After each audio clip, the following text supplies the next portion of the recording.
My words to Victor Frankenstein. Above the village of Chamounix, performing transgender rage. By Susan Stryker.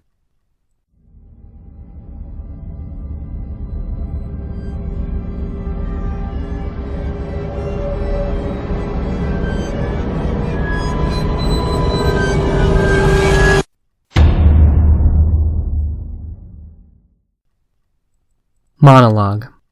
The transsexual body is an unnatural body.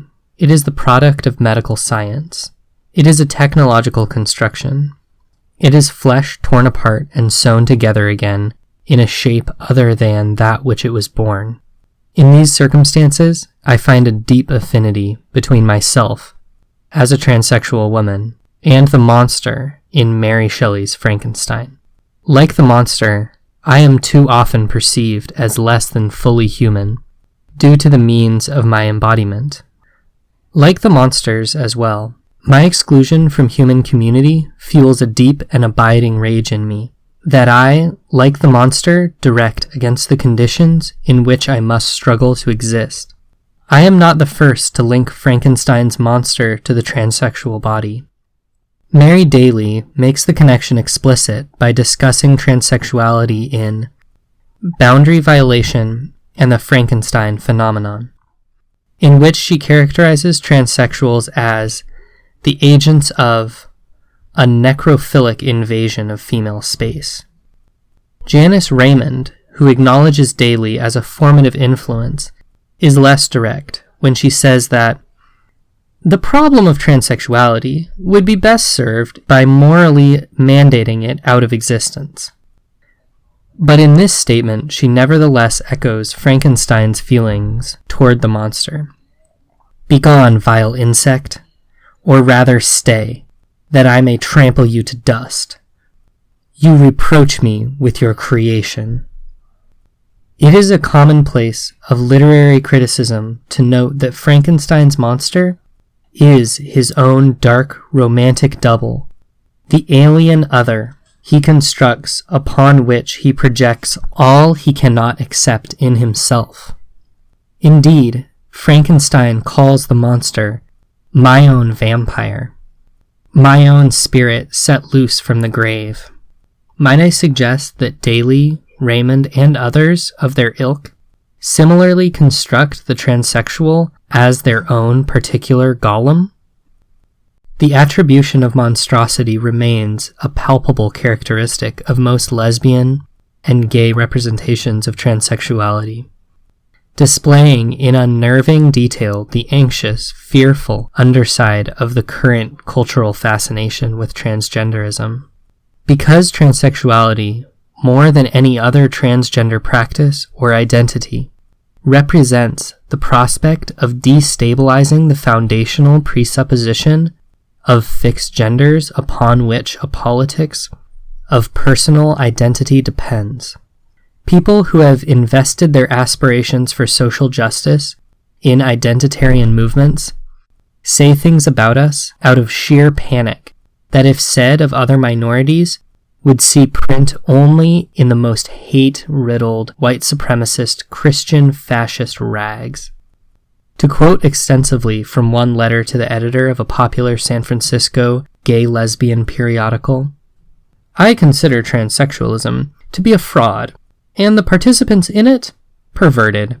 The transsexual claims he/she needs to change his/her body in order to be his/her true self, because this true self requires another physical form in which to manifest itself.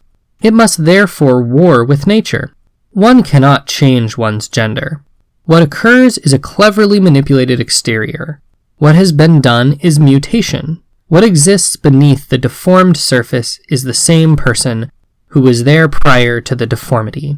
People who break or deform their bodies act out the sick farce of a deluded patriarchal approach to nature, alienated from true being. Referring by name to one particular person, self-identified as a transsexual lesbian, whom she had heard speak in a public forum at the San Francisco Women's Building, the letter writer went on to say, "When an estrogenated man with breasts loves a woman, that is not lesbianism, that is mutilated perversion. This individual is not a threat to the lesbian community. He is an outrage to us. He is not a lesbian, he is a mutant man, a self-made freak, a deformity, an insult.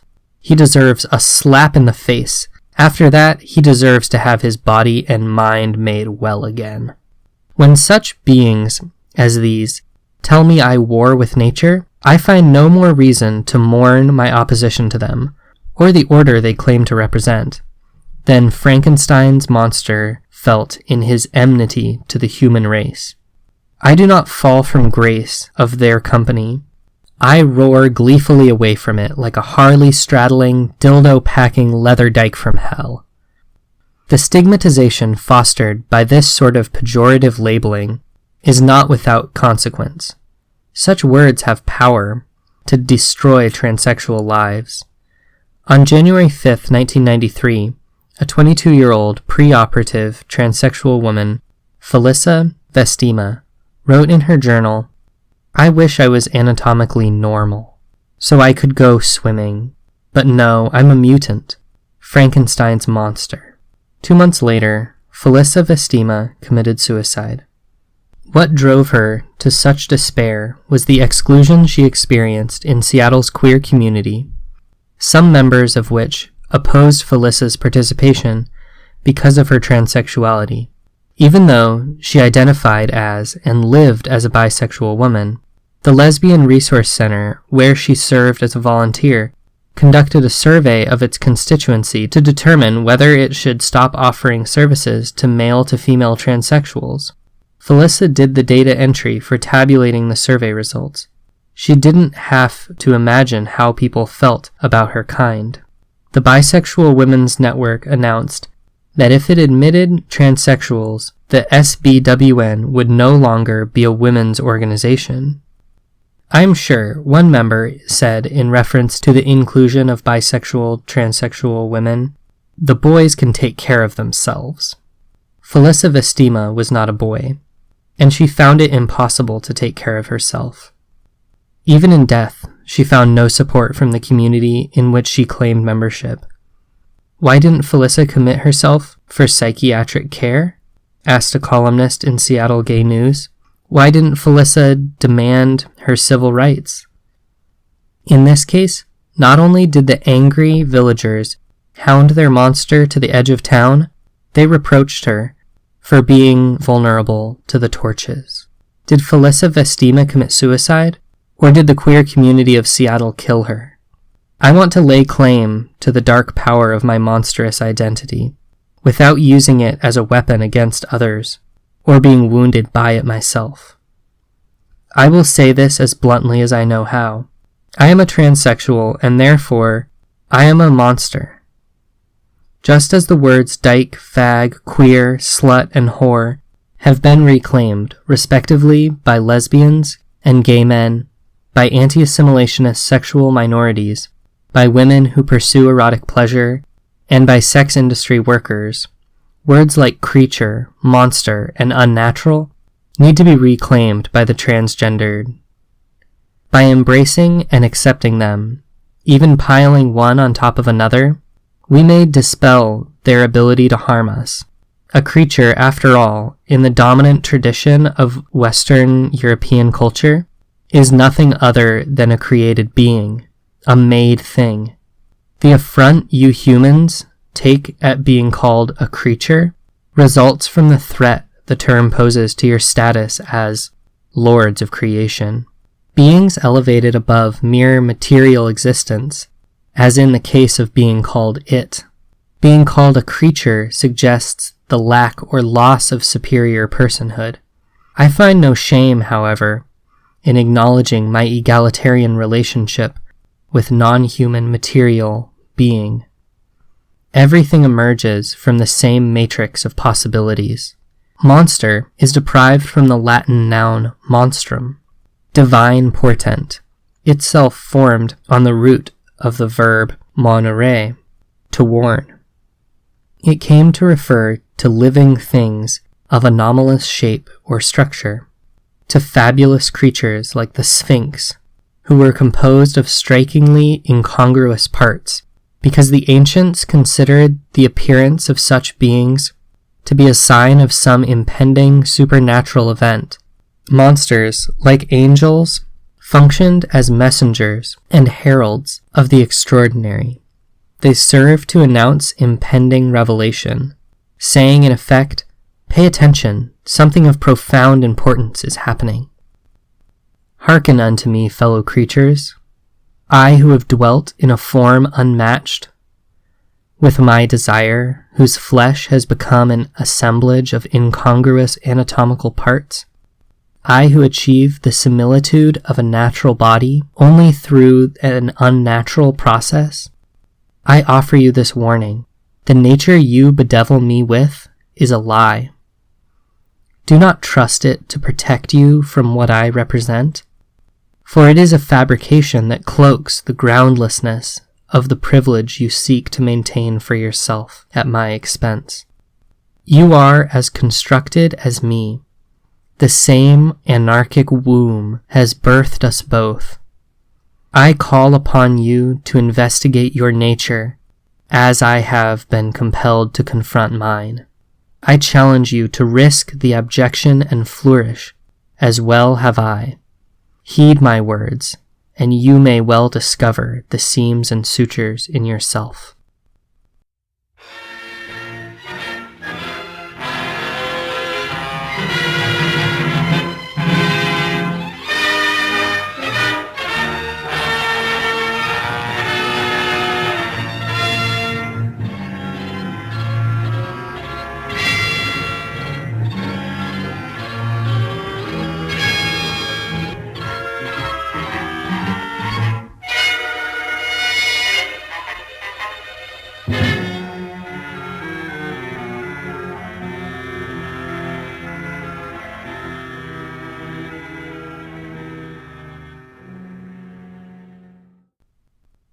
Criticism. In answer to the question he poses in the title of his recent essay, What is a Monster? According to Frankenstein, Peter Brooks suggests that, whatever else a monster might be, it may also be that which eludes gender definition. Brooks reads Mary Shelley's story of an overreaching scientist and his troublesome creation as an early descent from the 19th century realist literary tradition, which had not yet attained dominance as a narrative form. He understands Frankenstein to unfold textually through a narrative strategy generated by tension between a visually oriented epistemology on one hand and another approach to knowing the truth of bodies that privileges verbal linguisticality on the other. Knowing by seeing and knowing by speaking, hearing, are gendered, respectively as masculine and feminine, in the critical framework within which Brooks operates. Considered in this context, Shelley's text is informed by, and critiques from a woman's point of view, the contemporary reordering of knowledge brought about by the increasingly compelling truth claims of the Enlightenment science. The monster problematizes gender, partly through its failure as a viable subject in the visual field. Though referred to as he, it thus offers a feminine and potentially feminist resistance to definition by a phallicized scopophilia. The monster accomplishes this resistance by mastering language in order to claim a position as a speaking subject and enact verbally the very subjectivity denied it in the specular realm. Transsexual monstrosity, however, along with its affect, transgender rage, can never claim quite so secure a means of resistance, because of the inability of language to represent the transgendered subject's movement over time between stably gendered positions in a linguistic structure. Our situation effectively reverses the one encountered by Frankenstein's monster. Unlike the monster we often successfully cite in culture's visual norms of gendered embodiment, this citation becomes a subversive resistance when, through a provisional use of language, we verbally declare the unilateralness of our claim to the subject positions we nevertheless occupy. The prospect of a monster with a life and will of its own is a principal source of honor for Frankenstein. The scientist has taken up his project with a specific goal in mind, nothing less than the intent to subject nature completely to his power. He finds a means to accomplish his desires through modern science, whose devotees, it seems to him, have acquired new and almost unlimited powers. They can command the thunders of heaven, mimic the earthquake, and even mock the invisible world with its shadows. More, far more, will I achieve, thought Frankenstein. I will pioneer a new way, explore unknown powers, and unfold to the new world the deepest mysteries of creation. The fruit of his efforts is not, however, what Frankenstein anticipated. The rapture he expected to experience at the awakening of his creature turned immediately to dread. I saw the dull yellow eyes of the creature open. His jaws opened, and he muttered some inarticulate sounds, while a grin wrinkled on his cheeks. He might have spoken, but I did not hear. One hand was stretched out, seemingly to detain me, but I escaped. The monster escapes too, and parts company with its maker for a number of years. In the interim, it learns something of its situation in the world, and rather than bless its creator, the monster curses him. The very success of Mary Shelley's scientist in his self-appointed task thus paradoxically proves its futility. Rather than demonstrate Frankenstein's power over materiality, the newly enlivened body of the creature attests to its maker's failure to attain the mastery he sought. Frankenstein cannot control the mind and feelings of the monster he makes. It exceeds and refutes his purposes. My own experience as a transsexual parallels the monster's in this regard. The consciousness shaped by the transsexual body is no more the creation of the science that refigures its flesh than the monster's mind is the creation of Frankenstein. The agenda that produced hormonal and surgical sex reassignment techniques is no less pretentious and no more noble than Frankenstein's. Heroic doctors still endeavor to triumph over nature. The scientific discourse that produced sex reassignment techniques is inseparable from the pursuit of immortality through the perfection of the body, the fantasy of a total mastery through the transcendence of an absolute limit, and the hubristic desire to create life itself. Its genealogy emerges from a metaphysical quest older than modern science. Its cultural politics are aligned with a deeply conservative attempt to stabilize gendered identity in service of the naturalized heterosexual order. None of this, however, precludes medically constructed transsexual bodies from being viable sites of subjectivity, nor does it guarantee the compliance of subjects thus embodied with the agenda that resulted in a transsexual means of embodiment. As we rise up from the operating tables of our rebirth, we transsexuals are something more, and something other than the creatures our makers intended us to be. Though medical techniques for sex reassignment are capable of crafting bodies that satisfy the visual and morphological criteria that generate naturalness as their effect, engaging with those very techniques produces a subjective experience that belies the naturalistic effect that biomedical technology can achieve.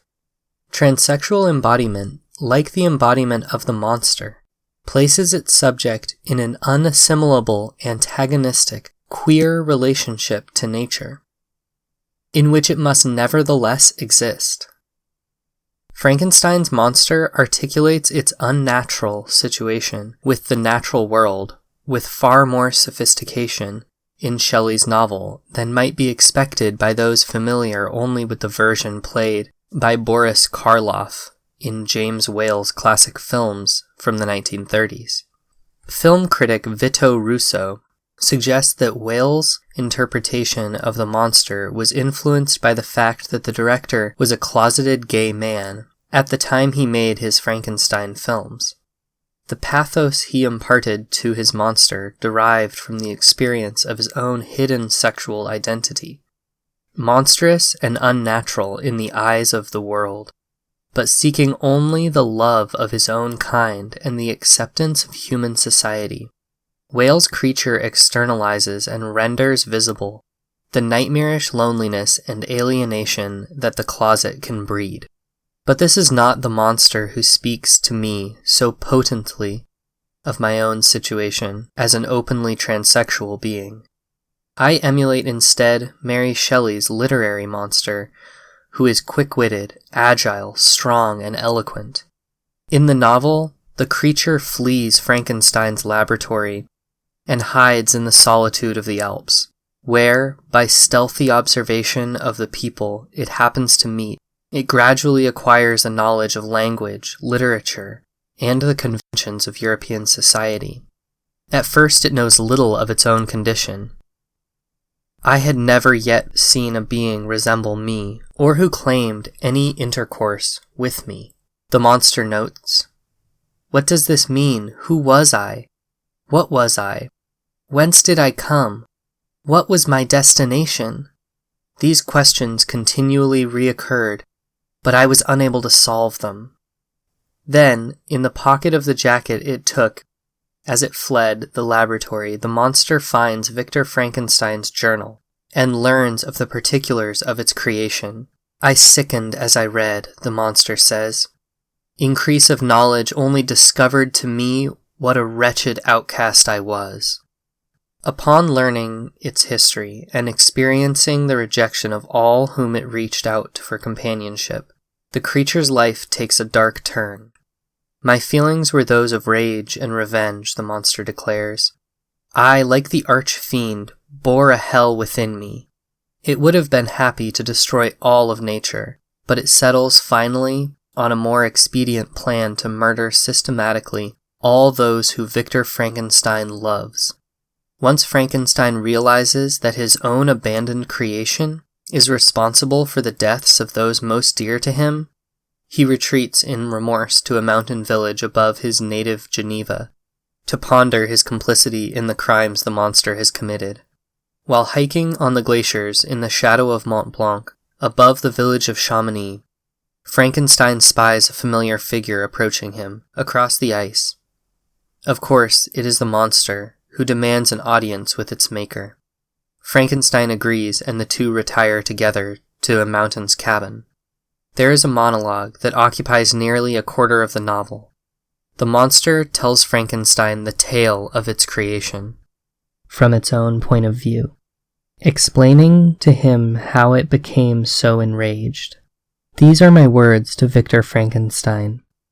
Above the village of Chamounix, like the monster, I could speak of my earliest memories, and how I became aware of my difference from everyone around me. I can describe how I acquired a monstrous identity by taking on the label transsexual, to name parts of myself that I could not otherwise explain. I, too, have discovered the journals of the men who made my body, and who have made the bodies of creatures like me since the 1930s. I know in intimate detail the history of this recent medical intervention into the enactment of transgendered subjectivity. Science seeks to contain and colonize the radical threat posed by a particular transgender strategy of resistance to the coerciveness of gender. Physical alteration of the genitals. I live daily with the consequences of medicine's definition of my identity as an emotional disorder. Through the filter of this official pathologization, the sounds that come out of my mouth can be summarily dismissed as the confused rantings of a diseased mind. Like the monster, the longer I live in these conditions, the more rage I harbor. Rage colors me as it presses in through the pores of my skin, soaking in until it becomes the blood that courses through my beating heart. It is a rage bred by the necessity of existing in external circumstances that work against my survival. But there is yet another rage within.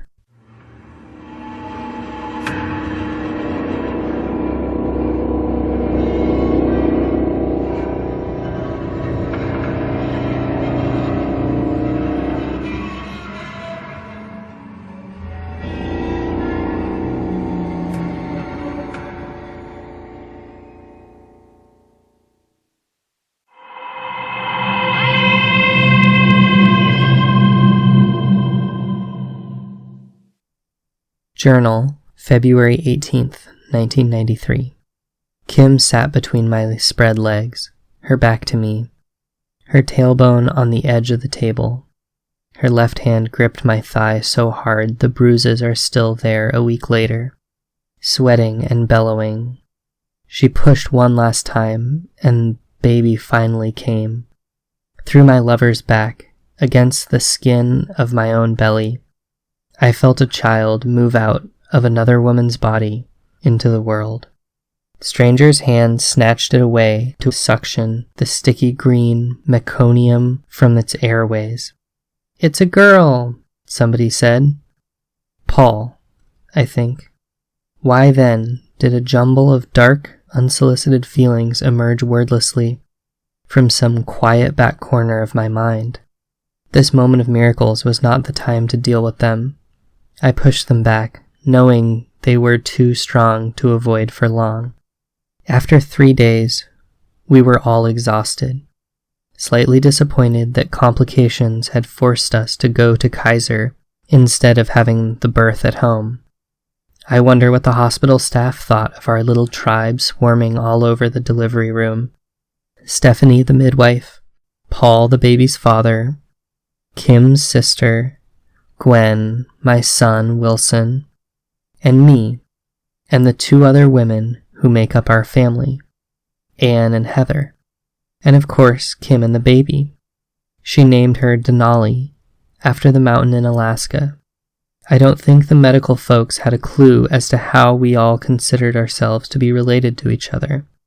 When the first labor began, we all took turns shifting between various supporting roles. But as the ordeal progressed, we settled into a more stable pattern. I found myself acting as birth coach. Hour after hour, through dozens of sets of contractions, I focused everything on Kim, helping her stay in control of her emotions as she gave herself over to this inexorable process, holding on to her eyes with mine to keep the pain from throwing her out of her body, breathing every breath with her, being a companion. I participated, step by increasingly intimate step, in the ritual transformation of consciousness surrounding her daughter's birth. Birth rituals to prepare the self for a profound opening, an opening as psychic as it is corporeal. Kim's body brought this ritual process to a dramatic resolution for her, culminating in a visceral, cathartic experience. But my body left me hanging. I had gone on a journey to the point at which my companion had to go on alone. I needed to finish my trip for myself. To conclude the birth ritual I had participated in, I needed to move something in me as profound as a whole human life. I floated home from the hospital, filled with a vital energy that wouldn't discharge. I puttered about until I was alone. My ex had come over for Wilson. Kim and Denali were still at the hospital with Paul. Stephanie had gone, and everyone else was out for a much-needed walk. Finally, in the solitude of my home, I burst apart like a wet paper bag and spilled the emotional contents of my life. through the hands I cupped like a sieve over my face.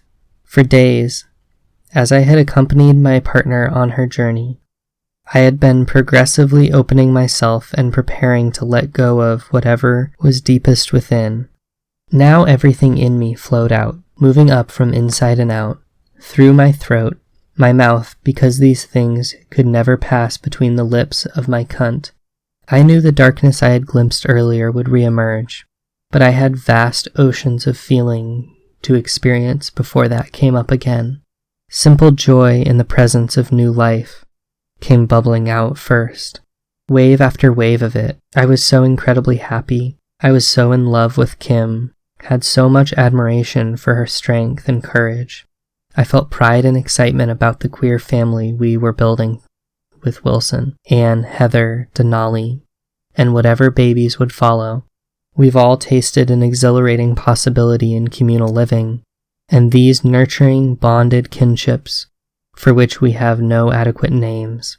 We joke about pioneering on a reverse frontier, venturing into the heart of civilization itself to reclaim biological reproduction from the heterosexism and free it for our own uses. We're fierce in a world of traditional family values. We need to be. Sometimes, though, I still mourn the passing of old, more familiar ways. It wasn't too long ago that my ex and I were married, woman and man, that love had been genuine, and the grief over its loss real. I had always wanted intimacy with women, more than intimacy with men, and that wanting had always felt queer to me. She needed to appear straight. The shape of my flesh was a barrier that estranged me from my desire. Like a body without a mouth, I was starving in the midst of plenty. I would not let myself starve, even if what it took was to open myself for a deep connectedness, cut off from the deepest connections I had. So I abandoned one life and built this new one. The fact that she and I have begun getting along again, after so much strife between us, makes the bitterness of our separation somewhat sweet. On the day of the birth, this past loss was present even in its partial recovery. Held up beside the newfound fullness in my life, it evoked a poignant, hopeful sadness that inundated me. Frustration and anger soon welled up in abundance. In spite of all I'd accomplished, my identity still felt so tenuous. Every circumstance of life seemed to conspire against me in one vast composite act of invalidation and erasure.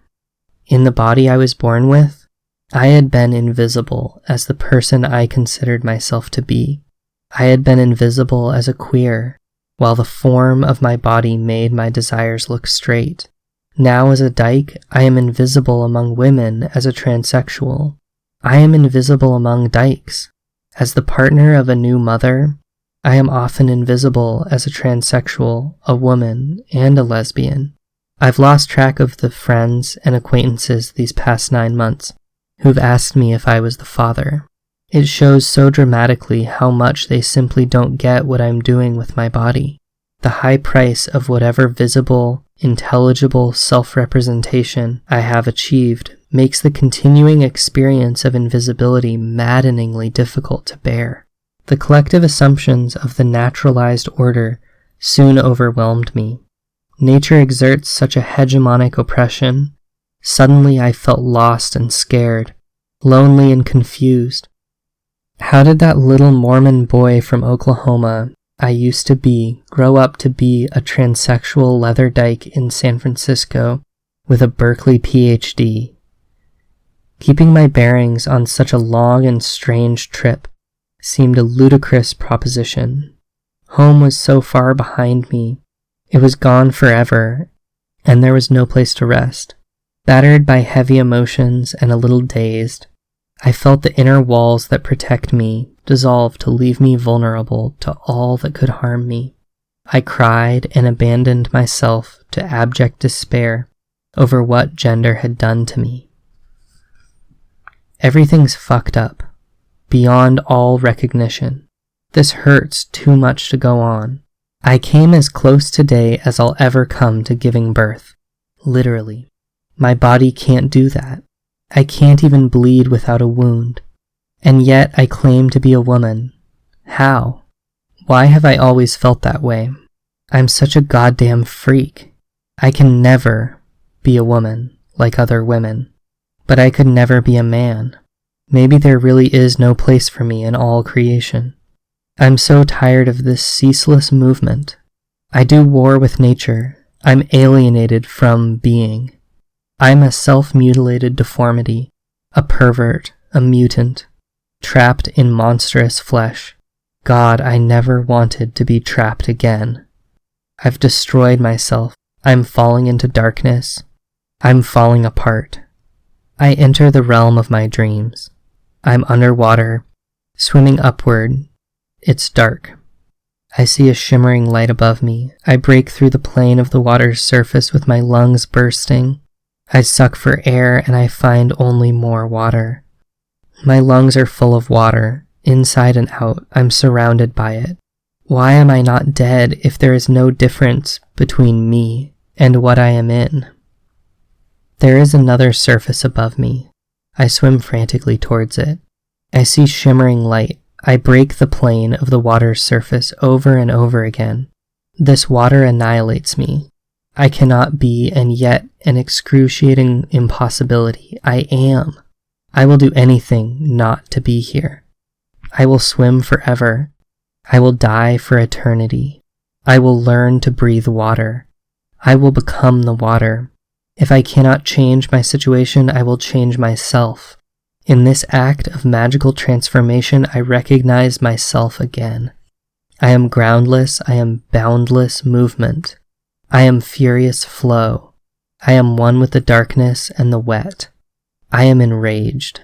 Here at last is the chaos I held at bay.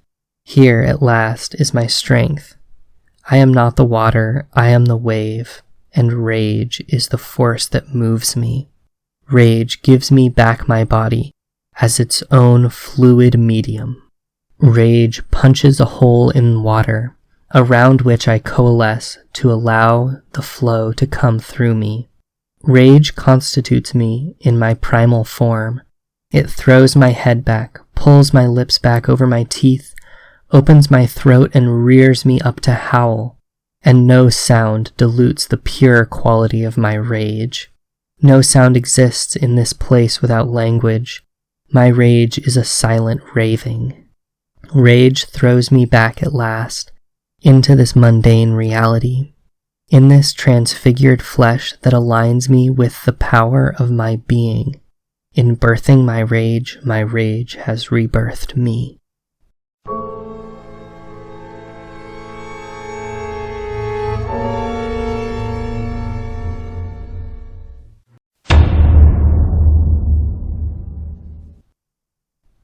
Theory. A formal disjunction seems particularly appropriate at this moment, because the affect I seek to examine critically, what I've termed transgender rage, emerges from the interstices of discursive practices and at the collapse of generic categories. The rage itself is generated by the subject's situation in the field governed by the unstable but dissoluble relationship between language and materiality, a situation in which language organizes and brings into signification matter that simultaneously eludes definitive representation and demands its own perpetual rearticulation in symbolic terms. With this dynamic field, the subject must constantly police the boundary constructed by its own founding in order to maintain the fictions of inside and outside. Against a regime of signification/materialization, whose intrinsic instability produces the rupture of subjective boundaries as one of its regular features.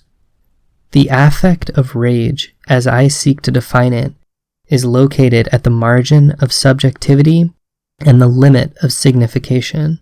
It originates in the recognition of the fact that the outsideness of materiality, that perpetually violates the foreclosure of subjective space within a symbolic order is also necessarily inside the subject as grounds for the materialization of its body and the formation of its bodily ego. The primary rage becomes specifically transgender rage when the inability to foreclose the subject occurs through a failure to satisfy norms of gendered embodiment. Transgender rage is the subjective experience of being compelled to transgress what Judith Butler has referred to as the highly gendered regulatory schemata that determines the viability of bodies, of being compelled to enter a domain of abjected bodies, a field of deformation. That is, in its unlivability, encompasses and constitutes the realm of legitimate subjectivity. Transgender rage is a queer fury, an emotional response to conditions in which it becomes imperative to take up, for the sake of one's own continued survival as a subject, a set of practices that precipitates one's exclusion from a naturalized order of existence, that seeks to maintain itself as the only possible basis for being a subject.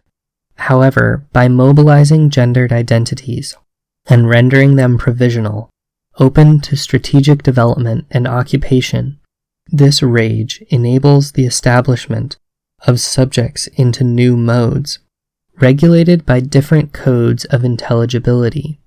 Transgender rage furnishes a means for disidentification with compulsorily assigned subject positions.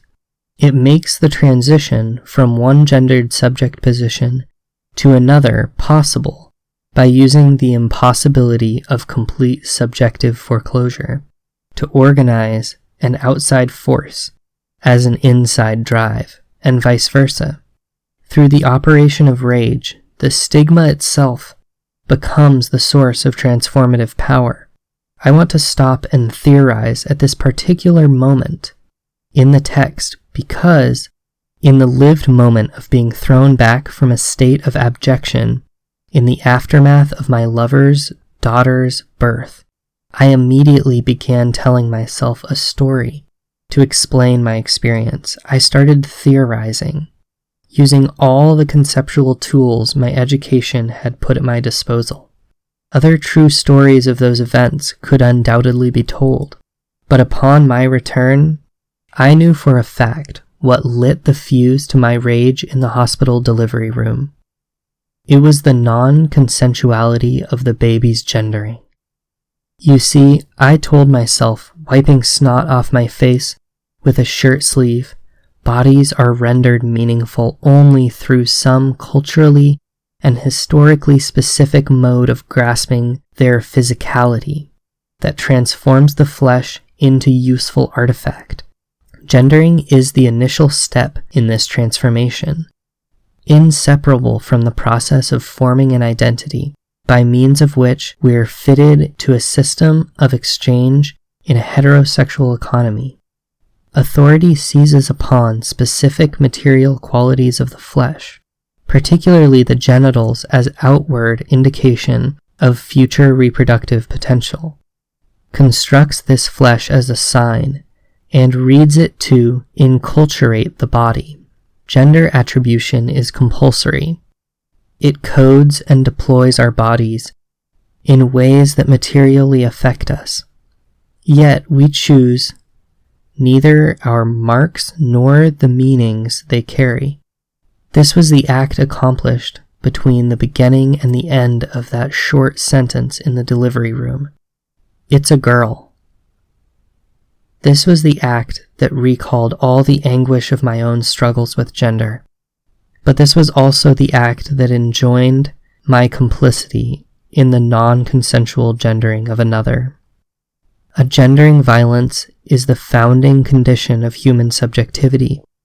Having a gender is the tribal tattoo that makes one's personhood cognizable. I stood for a moment between the pains of two violations, the mark of gender and the unlivability of its absence. Could I say which one was worse? Or could I only say which one I felt could best be survived? How can finding one's self prostrate and powerless to the presence of the law of the Father not produce an unutterable rage? What difference does it make if the Father in this instance was a pierced, tattooed, purple-haired punk fag anarchist who helped his dyke friend get pregnant? Phallogocentric language, not its particular speaker, is the scalpel that defines our flesh. I defy that law in my refusal to abide by its original decree of my gender. Though I cannot escape its power, I can move through its medium. Perhaps, if I move furiously enough, I can deform it in my passing to leave a trace of my rage. I can embrace it with a vengeance to rename myself, declare my transsexuality, and gain access to the means of my legible reinscription. Though I may not hold the stylus myself, I can move beneath it for my own deep self-sustaining pleasures. To encounter the transsexual body, to apprehend a transgendered consciousness articulating itself, is to risk a revelation of the constructedness of the natural order. Confronting the implications of this constructedness can summon up all the violation, loss, and separation inflicted by the gendering process that sustains the illusion of naturalness. My transsexual body literalizes this abstract violence. As the bearers of this disquieting news, we transsexuals often suffer for the pain of others. We do not willingly abide the rage of others directed against us, and we do have something else to say, if you will but listen to the monsters. The possibility of meaningful agency and action exists, even within fields of domination that bring about the universal cultural rape of all flesh. Be forewarned, however, that taking up this task will remake you in the process. By speaking as a monster in my personal voice, by using the dark, watery images of romanticism, and lapsing occasionally into its brooding cadences and grandiose postures, I employ the same literary techniques Mary Shelley used to elicit sympathy for her scientist's creation. Like that creature, I assert my worth as a monster in spite of the conditions my monstrosity requires me to face. I redefine a life worth living. I have asked the Miltonic questions Shelley poses in the epigraph of her novel. Did I request thee, maker, from my clay, to mold me, man? Did I solicit thee from darkness to promote me? With one voice, her monster and I answer, no. Without debasing ourselves, for we have done the hard work of constituting ourselves in our own terms against the natural order, though we forego the privilege of naturalness, we are not deterred, for we ally ourselves instead with the chaos and blackness from which nature itself spills forth. If this is your path, as it is mine, let me offer whatever solace you may find in this monstrous benediction. May you discover the enlivening power of darkness within yourself. May it nourish your rage. May your rage inform your actions, and may your actions transform you as you struggle to transform your world.